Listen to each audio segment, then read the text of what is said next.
Hello. Hello, how are you? Good, how are you? Good. Trooper Little with the Colorado State Patrol. So the reason I stopped you was two reasons. Your speed got you doing 85 and a 75. And then the second reason is... 85 and a 75? Yes, sir. And then second reason is... I don't believe that.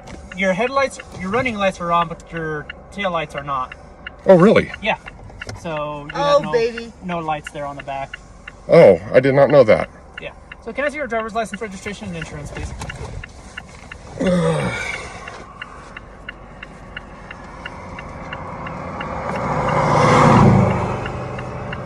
All of my papers are right here with me. I'm not a U.S. citizen. I'm an American state national. Okay. I claim all my rights under UCC 1-308. Okay. And I'm not under your jurisdiction. Okay. So do you have insurance for the vehicle? Yes. Yeah. May I see that, please? Where's it in the glove box? Just so you are aware, this stop is being recorded via body camera. Okay? Yeah, I'm recording it too. Okay, perfect. Just wanted to let you know if you're gonna write us a ticket or charge us with anything, I'm gonna give you a fee schedule and I'm gonna charge you because I'm not under your jurisdiction and my time is valuable. Okay, yes, sir. This is Max Headroom. And what you're about to witness is one of the most sinister-sounding intros to a trailer to one of the greatest epics ever produced in the history of television. And there's more, because you are going to see it as well.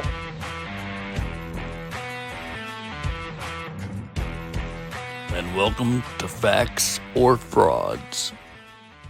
What you are witnessing is real. The participants are not actors. We called a case of 22-239. Margaret, Bruno, is it Luisser? This is who you're calling right here, Your Honor. Yeah.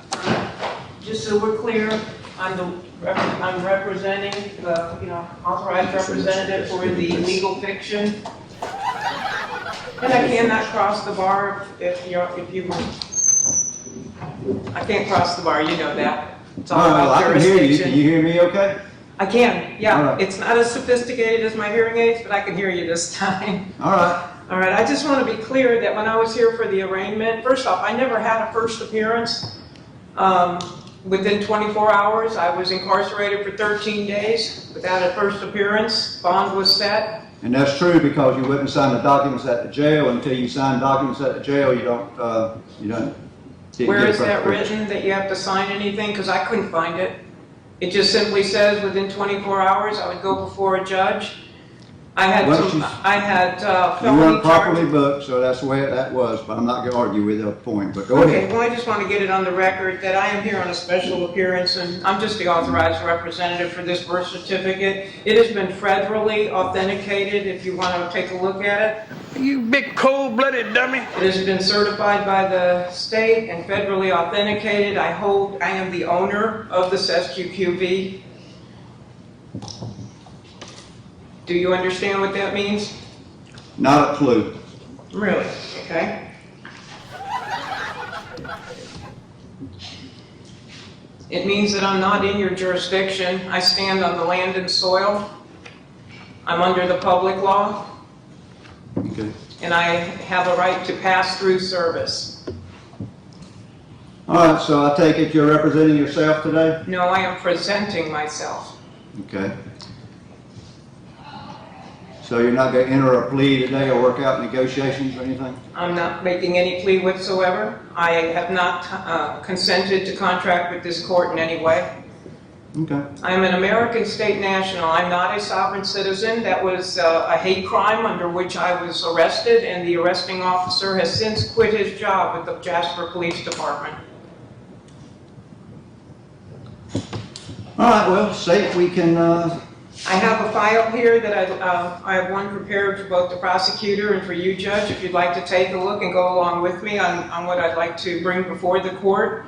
My goal is that this case get dismissed with prejudice before I walk out today. Well, that's not going to happen, but we'll take a look at those files. Okay? They're the same, one for each of you. We'll take them under review for you. Okay. Give me one. Give Miss Tiffany one she can take back and look it over. All right, well, here's what we're gonna do today. I'll look this over for you. I'll look this over. This file is not completed. Let me explain. All the highlighted areas, I met with the clerk of court, Greg Godwin, and the areas that were in yellow here, I expected that he would be able to provide the information for me to complete these documents. I am not able to mail them until I can get them completed. He suggested that I talk with, is it John Durham, or who is it, Durant? Am I getting that correct, Tabitha? That's Mr. Durrett, the state attorney. Durrett, okay. He suggested I should talk with him as far as getting this information completed. He said he wasn't able to complete the information, otherwise I can hire somebody to get this information for me. So if this case is not going to be submitted, but the first letter in here is a fair notice and warning letter. And it speaks to what the issues are here. First off, it was a false arrest because I do have a right to travel. No, and then also there is no contract. The application for a driver's license does not tell anybody that you are trading a God-given right for a privilege. There is no victim in this crime because I have a right to face an accuser, and there's nobody here that was harmed. Deprivation of due process, Your Honor. You denied me a first appearance, and I have not heard the charges because I am hard of hearing. I brought that to the attention of the court at the arraignment, and your comment was simply, I'm talking as loud as I can. Well, that doesn't do any good for somebody who has a disability, and you have a responsibility to me under the Americans with Disabilities Act. And so I have issues with that. So up until, I still haven't really heard the charges. You know, when it started out, I was slammed with 7 felony charges. Had a violation of my Fourth Amendment rights because they did a search and seizure of my vehicle. They tossed my car completely. He claimed he found the phone in my car. He didn't. He took it out of my hand after shoving my arm. That was assault and battery. And then when I got into the police vehicle, my keys were in my pocket. He took them out of my pocket. All right, that again is assault and battery and also could be considered rape. What are you talking about? Prosecutor Travis Munden did not act for 8 days. He allowed me to sit in jail for 8 days with felony charges hanging over my head, of which you put a $38,000 bond on me without my participation. Again, that was a violation or deprivation of due process. The felony charges were bogus. I'm an international notarial witness for the United States of America, unincorporated. I had those were the driver's license on my phone and birth certificates because I do remote notarization for people. I had a right to have that. I had it by permission of the people that sent it to me. The prosecutor, Dana Brady Giddens, she failed to act for 6 days. On July 1st, Travis transferred it from the felony side over to misdemeanors. She sat on it for 6 days. I sat in jail for 13 days, not even knowing what was going on. And it wasn't until after I got out of jail and I called her, and while I was on the phone, she goes, "Oh, here it is." She asked me what my name was, and she goes, "Oh, here it is," and she opened it while I was on the phone. So Travis sat on it for 7 days. Whatever happened to due process? Don't they have a responsibility to act timely? Because I know I do. All right. I was kidnapped. I was kidnapped and taken to a prisoner of war camp. I had no choice in this, and I'm an American. I'm an American state citizen. I stand above this court. I stand above this for-profit corporation. First time that I saw you, sir, was 44 days after my arrest. And again, my Americans with Disabilities Act rights were violated in that you made no accommodation at all for my not being able to hear you. So as far as I know, I never did put in a plea. I have not pled in any way whatsoever. I have not consented. I have signed absolutely nothing. I signed no citations. And I have had communication with Tabitha and Dana. We have been writing back and forth on our 72 rule of response, and I can't get answers out of them. They keep telling, I ask for documentation, and all I get is no documents responsive, no documents responsive, over and over again. I asked her for her oath of office on Florida letterhead, nothing. I get a scrap of paper. I asked her for a signed contract on my side, I get a citation that's not signed. The citation wasn't even signed by the arresting officer, it's by somebody else, and it has comments in it that says I said something, and I would appreciate eye contact, sir. Damn! I don't appreciate being ignored by the court. So anyway, I didn't sign anything. I have not contracted with this court. I haven't contracted at all. And why? Because I don't need to. I'm not under these statutes, rules, regulations, codes, ordinances, mandates, and all the rest. I tried to explain that to the public defender here that you assigned to talk to me. And then basically everything out of his mouth came out right out of this hate crime document called Law Enforcement Guide to Sovereign Citizens. I'm not a Moor. I'm not a Waukesha Nation. I'm an American state citizen. Okay. To call somebody a sovereign citizen is slander. To put it in writing is libel. Sovereign is a king, somebody who is governing, self-governing. Citizen is somebody who works for another. It's an oxymoron. It's not even real, and yet law enforcement wants to act on that kind of foolishness. Even the public defender here believes in it. I'm a private living woman. My responsibility is to balance the accounts of the public, the public all caps name, and to keep the public charitable trust in balance. Roosevelt put us on an all debit system, and these credits have been stolen from the people. And all I'm trying to do is my responsibility here. So I'm planning to subrogate this. If you look at the second document, or maybe you already have, and you've seen the list of people I will send it to. Governor DeSantis has been involved in my case. I have a letter here that was sent to him. If you would like to see that, let's see, maybe it's in one of the other files. Anyway, he has been involved in this as well, because he is also part of the problem here, in that he is not assisting the Americans within this state to be safe from the harm that is being caused by this system, by the law enforcement officers and deputies who are not educated as to who we are. We don't need no education. I had sat down, I had noticed both the police chief and the sheriff on 2 different occasions. They have my fee schedule as to what I'll be charging when this is all over, and I have to come back and have my rights restored and my property restored. My car was towed from in front of the police station. That's where I was when all this happened. I was in talking to Chief Rickerson. I went in and I noticed both the chief and the sheriff, the clerk of court, and the property appraiser when I got here back in March, that I was an American state citizen and I'm not a U.S. citizen. They were both noticed. They've both been noticed twice. And along with that was the fee schedule of what I charge when my rights are violated. I was talking with the police chief for the 4th time. We have sat down and had 4 conversations on how we educate the officers to know the difference so people are not harmed on the side of the road. I wasn't even on the side of the road. I was parked in front of the police station when all this went down. I wasn't even in my car. This officer got in my face back in April, and he stood there. I was meeting with the police chief, Chief Rickerson. At that time, he was an interim police chief.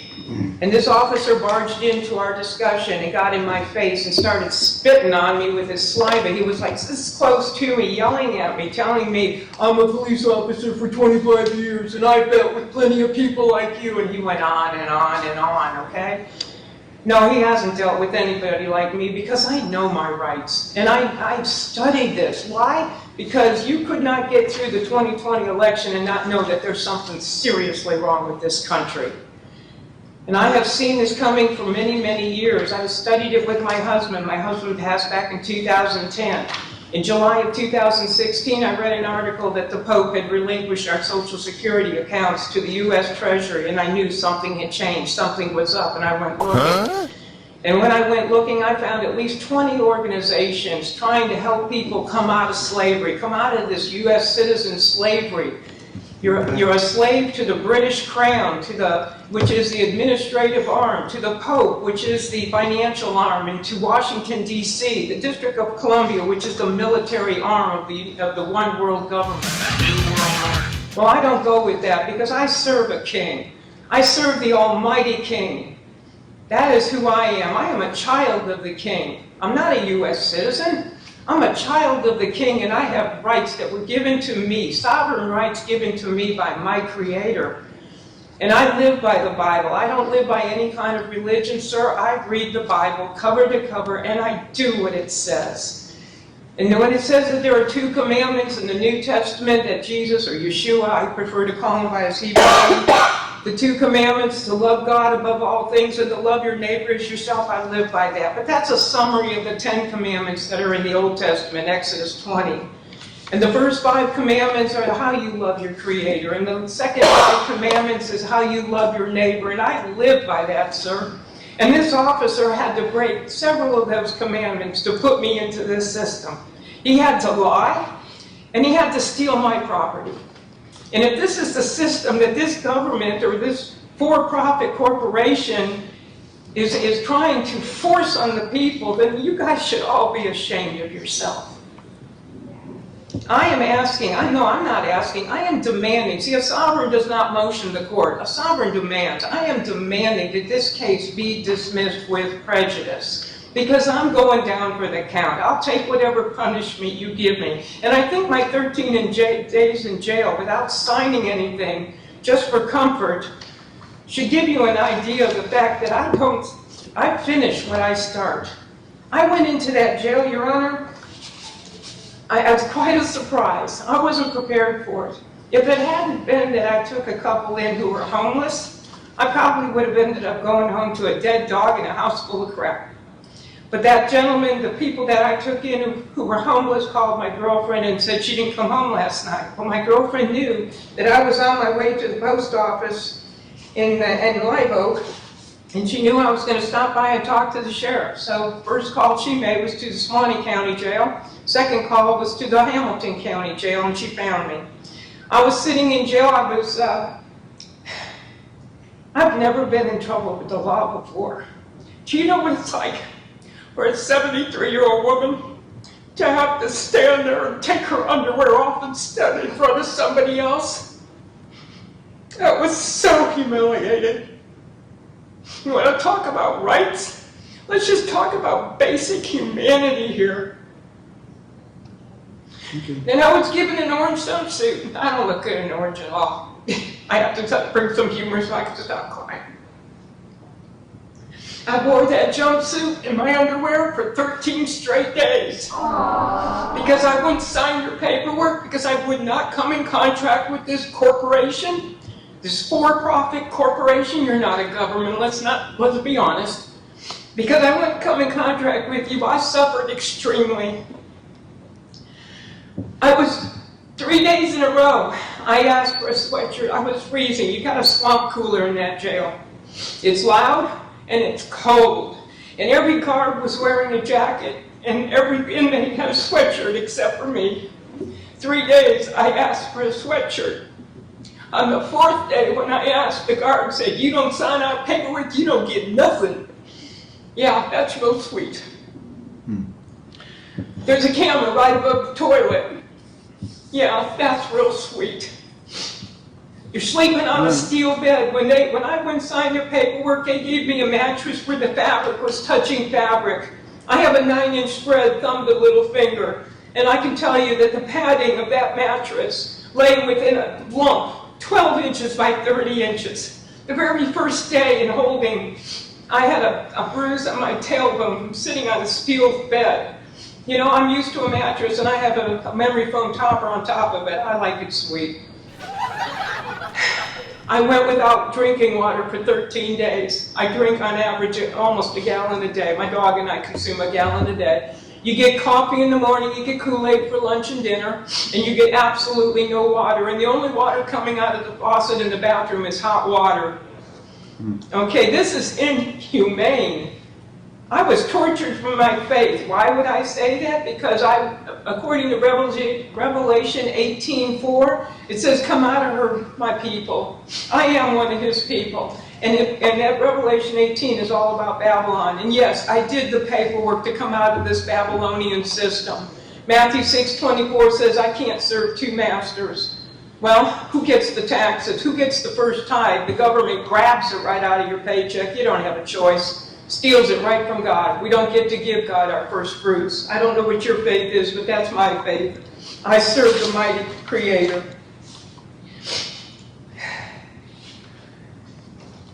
It was very boring in there, and they had some books, and I was reading on average 400-page novels every single day, but on the 5th day, the guards came in and took all the books out, so I had nothing I could read. And then the girls gave me some paper. I had 3 sheets of paper. I started writing and writing and writing, front and back, as small as I could. And when I ran out of those 3 sheets of paper, the girls in the cell on the other side started giving me paper. Why? Because I befriended them. We talked about our Savior. We talked about why we were there. I wasn't preaching. I don't preach. But I shared with them that, they got themselves in trouble. And the first thing they need to do is straighten out their lives and get right with their Creator. Because if they can do that, the rest will fall in place. And that's what I spent those 13 days doing.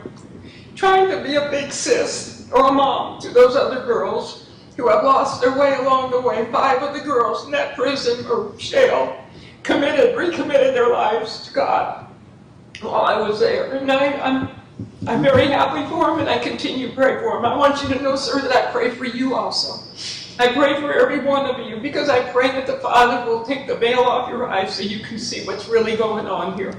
I don't know what you know. I have no idea what you know, but I know exactly how it works, and I know about the security bond, and I know how you have hit my SQQB trust, and that's what this subrogation is of that bond.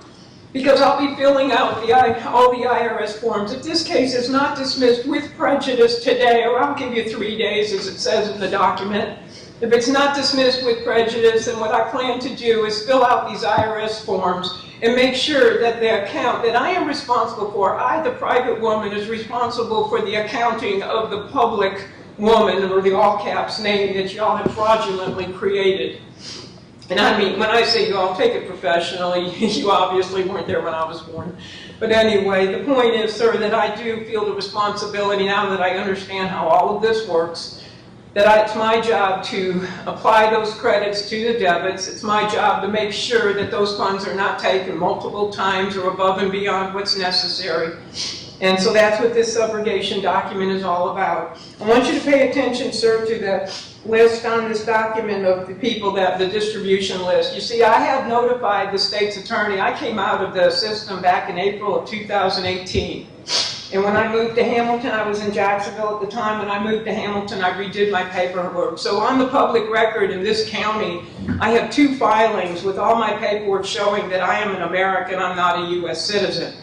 I have an act of expatriation. I have a deed of reconveyance. I have a cancellation of all power of attorney. I have an assumed names that gives me a copyright and a registration on all of my names. Okay, you can't make money on my names. And if you'll notice on this list here, the state's attorney the state's attorney, the attorney general, were all notified back in 2018 I'm American. Why they didn't notify y'all, I don't know. But why I'm being persecuted, I don't appreciate. Okay. On this list here, because you have deprived me of my rights, I've also included the Judicial Qualification Commission as well as others. So, I yield. Okay. Well, I appreciate you commenting.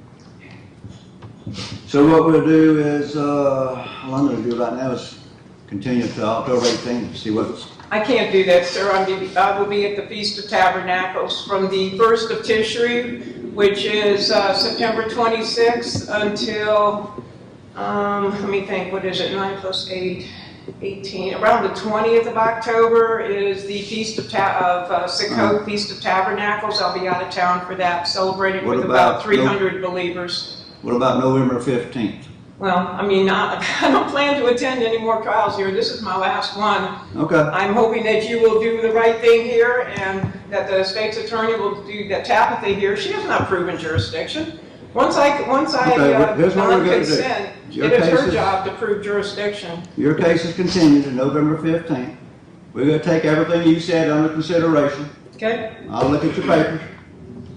State attorney will look at them. And on or before November 15th, we'll come to some conclusion. I hope to get a letter from you. I will continue to get the information here. Is it Durrett, did you say? Mr. Durrett. I will, I'll get in touch with him. Greg was telling me, and I know Greg personally, Greg was telling me that all he does is provide you with a court case number. Somebody is creating a security on this. That's who I need to talk to. So if you know or you can find out those highlighted areas in these documents, as soon as I can get that information and fill it in, then the formal documents will be sent. I hope to hear from you before that, Tabitha. Ma'am, I do not know who creates the security. Okay, Ms. Luisser, I appreciate your comments and everything, and have a good, wherever you're going in October, wherever that is. Feast of Tabernacles, it's Yeah, in Leviticus 23. Okay. I'd also like to mention, if you have any influence at all with the sheriff, ask him to go into that jail and find out what's really going on. It's deplorable. Okay. It's a disgrace. I'll mention it to him. Thank you. I will. All right, well, thank you, ma'am. Yeah. All right. Thank you, Margaret. We'll see you in November on the 15th. And that fee schedule you sent to the court, quite the number. I don't think you're going to get it, but hey, who knows? You can wish upon a star, send a fee schedule, see what happens, right? The county will haul my belongings away. I'm done. And thanks for hanging out with us on Facts or Frauds. Make sure you hit the thumbs up button, you're subscribed, and ring that bell for notifications so next time I premiere a video you can be in a live chat with everyone else and leave a comment in the comment section. Tell me what you think. And a huge thank you to our channel members Robert Morley, Chris Kelling, Andy, Goddess of Truth, Pedro Morley, CW1960, Pat's Cats, Drew B, Westside Girl Reacts, Dream Demon, Butcherbird, Jason Heaton, and Buddy Parker. One issue. Thank you. If you'd like to become a member, just click on the link in the description or click on join right next to subscribe. And if you're still hanging out, thank you. I appreciate you all. Make sure you hit that thumbs up button, you're subscribed, and leave a comment in the comment section telling me what you think. Until next time, I'll see you soon.